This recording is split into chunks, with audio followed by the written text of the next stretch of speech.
Olá, pessoal! Aqui começa a nossa segunda videoaula da disciplina de Biologia.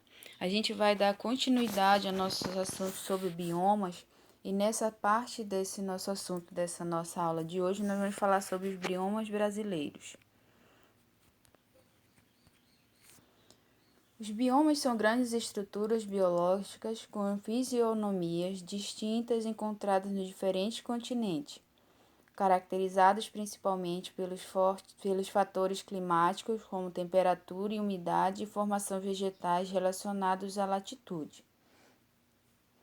Como o Brasil tem uma extensão de área territorial, observa-se grandes diferenças climáticas também, físicas, biológicas e que pertencem de norte ao sul do país. Os biomas apresentados anteriormente, ele também são encontrados no Brasil. Porém, as condições climáticas e os tipos de vegetação semelhantes, no entanto, com diversidade de fauna e flora característicos. Essa é a classificação mais recente dos biomas brasileiros, aonde o que foi incluído agora foi as zonas costeiras e marinhas.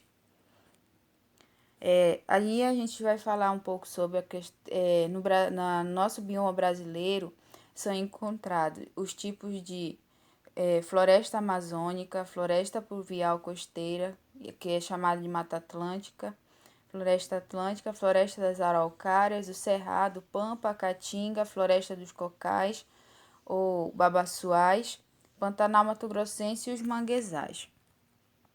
Bem, vamos começar pela floresta amazônica. Ela está localizada na região norte do nosso Brasil. Ela tem precipitação pluviométrica superior a 1.800 mililitros por ano, então é muita água. Floresta que apresenta diversos estratos. Quando se fala em estratos, ele está relacionando, pessoal, a questão da vegetação, os tipos de vegetação que são encontrados. Aí ele diz que o estrato mais alto, ou seja, a vegetação mais alta que se localiza na floresta amazônica, ela tem em torno de 30 a 40 metros acima do solo. Apresenta as raízes tabulares, responsáveis pela sustentação das plantas.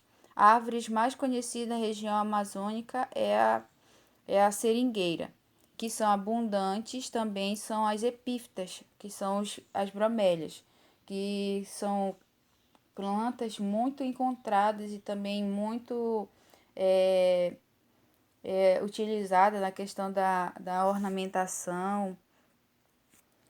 A região da bacia amazônica ostenta a maior variedade de aves, primatas, roedores, jacarés, sapos, insetos, lagartos, peixes de água doce de todo o planeta, cerca de 30 milhões de espécies de insetos.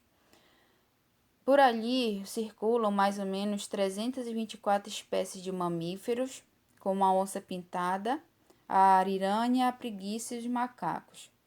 Vivem cerca de 25% da população de primatas do globo e 70 das 334 espécies de papagaios existentes aqui na floresta amazônica. Com relação a peixes de água doce, encontra-se de 2.500 a 3.000 espécies diferentes. Só no Rio Negro podem ser encontradas 450 espécies, enquanto que na Europa não contam mais de 200 espécies de peixe. Aí vamos para o Cerrado. Cerrado, ele é localizado no Planalto Central brasileiro, que possui um clima tropical sazonal e inclui uma vegetação rasteira com as gramíneas e alguns arbustos e árvores com caules torcidos. Essas árvores do cerrado, elas são muito peculiares por causa desse tronco torto ou tronco torcido, coberto por uma cortiça bem grossa e de folhas geralmente grandes e rígidas.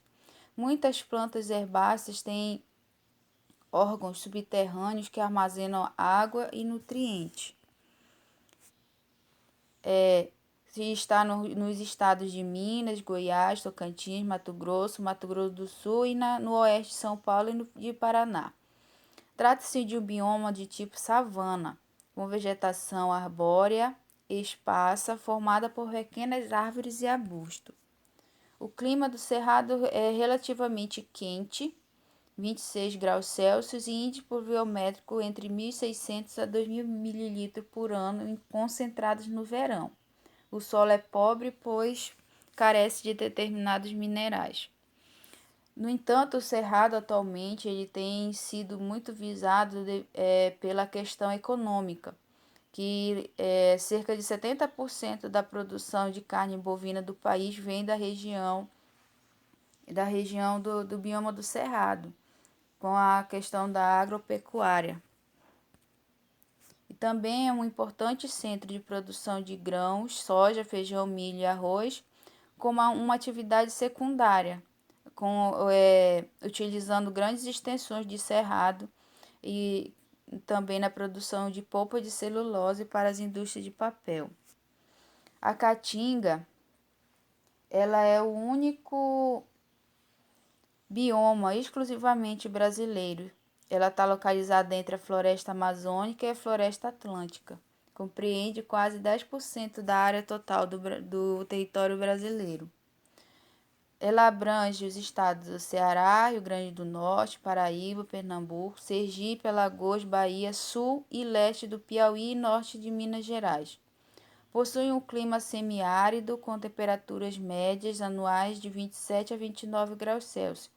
Os índices pluviométricos são irregulares, variando de 250 a 1.000 mililitros por ano, concentrando-se durante apenas de 3 a 5 meses durante essa época do ano.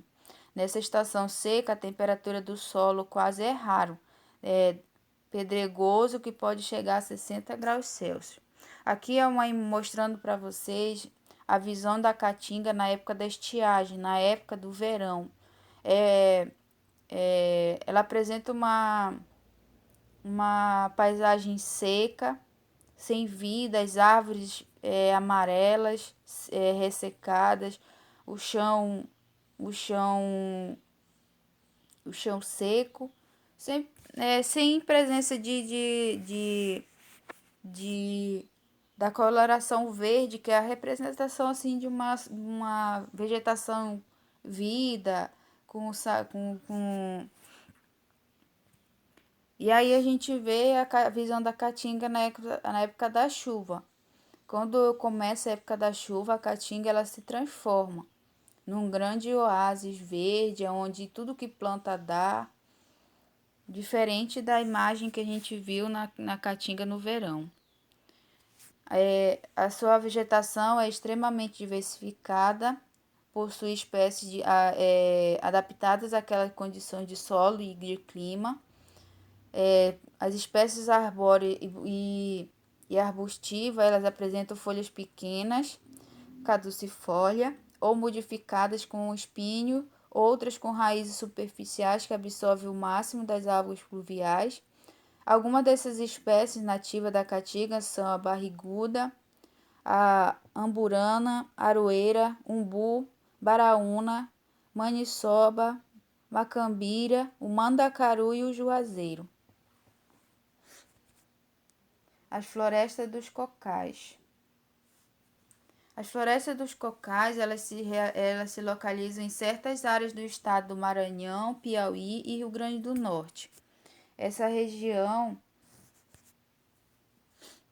com essas florestas de babaçu, é a fonte de mais importância econômica dessas regiões, porque eles extraem dessas palmeiras as sementes para tirar o óleo. As folhas elas são utilizadas para cobertura de casa e para a fabricação de utensílios domésticos. Quem nunca ouviu falar do óleo de babaçu, né? Aí a região do Pantanal. A região do Pantanal ela é uma planície, considerada a maior área úmida contínua do mundo, formada por uma grande bacia sedimentar, com altitude que varia de 75 a 1.000 metros acima do nível do mar. Possui um bioma que engloba os estados do Mato Grosso do Sul e ainda uma pequena parte do território da Bolívia e do Paraguai. A planície do Pantanal, que se insere na chamada Bacia Hidrográfica do Alto Pantanal, ela é formada por tributários do Rio Paraná, Rio Paraguai e proveniente das cabeceiras do Planalto do Central do Brasil. Ela tem um clima tropical semiúmido, com índice pluviométrico médio que gira em torno de 1.500 mililitros por ano, onde as chuvas se concentram no período do verão. A temperatura média anual ela vai variar de 17 a 23 graus Celsius, podendo atingir as mínimas até de 0 grau no inverno, devido à questão das concentrações das massas polares que penetram os vales no sistema Pantanal Paraná-Paraguai. As maiores temperaturas acima de 40 graus são registradas ao redor da cidade de Cuiabá, no Mato Grosso. Agora, no entanto, a sua fauna ela é muito rica e diversificada. Há muitas espécies ameaçadas de extinção, como a capivara, o tamanduá-bandeira, o veado-mateiro, a onça-pintada, entre outros. O tuiuiu ou o jaburu é uma ave símbolo do Pantanal, com as asas abertas e ultrapassa os 2 metros de envergadura, ou seja, de uma ponta na outra da asa ele tem 2 metros de comprimento. O maior peixe do Pantanal é o jaú, que atinge cerca de 1,5 metros de comprimento e até 120 quilos, como a gente vê aqui na nossa foto. E aqui é o tuiuiu, a árvore símbolo do Pantanal. Ele abriga também uma das mais ricas reservas de vida selvagem do mundo. Em alguns locais mais elevados, onde o solo não retém água, a vegetação pode apresentar vegetações típicas da caatinga, como os cactos. Nas áreas que são inundadas durante as cheias anuais, crescem gramíneas formando pastagens naturais. A Mata Atlântica, nesse bioma, que se estende por todo o litoral brasileiro, os primeiros estudos e registros sobre a Mata Atlântica mostram que essa floresta cobria boa parte do litoral brasileiro, estendendo-se tanto na região litorânea como nos planaltos e serras do interior. Até meados de 1850 foram devastadas enormes áreas de mata em busca de recursos naturais existentes. Os primeiros a ser explorado foi o pau-brasil, que ocorria em toda a extensão da floresta. Outros fatores também contribuíram para a questão da diminuição da Mata Atlântica, foi a mineração, o ciclo da cana-de-açúcar, do café, a pecuária, o processo desordenado de ocupação e a industrialização contribuíram para a redução desse bioma. Apresenta também um alto índice pluviométrico, chegando a valores entre 1.800 a 3.600 milímetros por ano, devido à condensação de brisa oceânica carregada de vapor que é empurrada para regiões do continente. E nesse bioma, a maioria dos rios é perene, possui rio de água clara e de rio de águas pretas. A Mata Atlântica também, ela possui uma fauna de grande diversidade entre invertebrados, anfíbios, répteis, aves e mamíferos, como o mico-leão dourado e a onça-pintada. Entre as aves, na Mata Atlântica existem 1.020 espécies, sendo dessas 1.020 espécies, 188 são endêmicas, ou seja, só se encontra nesse bioma de Mata Atlântica. 104 dessas 1.020 espécies já estão ameaçadas de extinção. Entre os mamíferos, existem 250 espécies de mamíferos, sendo 55 endêmicas, só se encontra essas espécies de mamíferos na Mata Atlântica. Entre anfíbios, nós vamos ter 370 espécies de anfíbios, 190 dessas espécies são endêmicas. Répteis, 150 espécies. Peixes, 350 espécies. onde 133 são endêmicas da Mata Atlântica. Atualmente, os principais fatores de degradação delas são o crescimento urbano e o consumo desordenado de recursos humanos e recursos naturais. E isso é atualmente. Esse bioma possui uma grande importância social, econômica e ambiental para o país. No entanto, restam apenas 8% da cobertura original e será necessário que sejam adotadas medidas eficientes para a conservação, recuperação e efetivo incentivo ao uso sustentável desse bioma. Aí nós vamos falar sobre as zonas costeiras, especialmente sobre os mangues. Os mangues, ele se estende do Nordeste até o litoral catarinense. Ele é formado por plantas com raízes respiratórias muito importantes. A Rhizophyra mangle e a Vicínia tementula, ou seja, ela é formada pelo mangue. O mangue, que quando fala mangue, são as plantas, são aquela vegetação que são encontradas no mangue, que elas vão se desenvolver nesse solo lodoso e salgado. Voltando aqui no mangue, os manguezais, eles são os estuários que se estendem em quase toda essa região do litorânea. Ela apresenta água com grande concentração de sais e o solo estável, com muita matéria orgânica e pobre em oxigênio. É um ambiente fortemente influenciado pelas marés.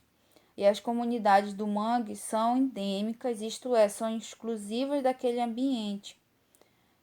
A flora é composta por plantas halófilas, que apresentam raízes aéreas do tipo respiratórias, e para compensar a falta de oxigênio, a raiz dela ela se amplia na fixação do solo, e esse excesso de sal é eliminado pelas folhas. Muitas espécies marinhas usam esses locais para a reprodução, sendo por isso conhecido como berçário natural das espécies marinhas. Então, o manguezal, os manguezais, eles têm uma extrema importância ambiental devido a essa questão dele ser um grande berçário natural para essas espécies que vivem nesses dois ambientes aí, ambiente de água doce e ambiente de água salgada, essa região estuarina, essa região de ecótono, né? Lembra lá do ecótono lá? Pois é. Esses ambientes desse bioma do manguezais, eles têm essa grande importância por isso, além da questão da importância econômica para as pessoas que vivem próxima daquela região. Os pampas ou os campos sulinos é um ecossistema mais rico em relação à biodiversidade de espécies animais e contendo com espécies endêmicas raras e ameaçadas de extinção, espécies migratórias, cigenéticas e de interesse econômico. As principais espécies ameaçadas de extinção são a onça-pintada, a jaguatirica, o macaco mono-cavoeiro, o macaco prego, o guariba, o mico-leão-dourado, a preguiça de coleira e o caxinguete. Nas florestas de araucária, que são situadas na regiões do estado do Rio Grande do Sul, Santa Catarina, Paraná e São Paulo, e possui um índice pluviométrico em torno de 1.400 milímetros por ano. E essas florestas de araucária aí, ó, a floresta dos cocais, ela é um bioma estritamente da região dos Pampas, a região dali do sul do Brasil. Então, a característica principal dessa região vai ser a questão da vegetação mesmo em si, com as florestas de araucárias, que são o símbolo que representa a região das florestas, da região dos pampas ou da região dos cocais. Certo, pessoal? Então, pessoal, até a próxima aula. E daqui a pouquinho eu mando uma atividade para vocês, certo?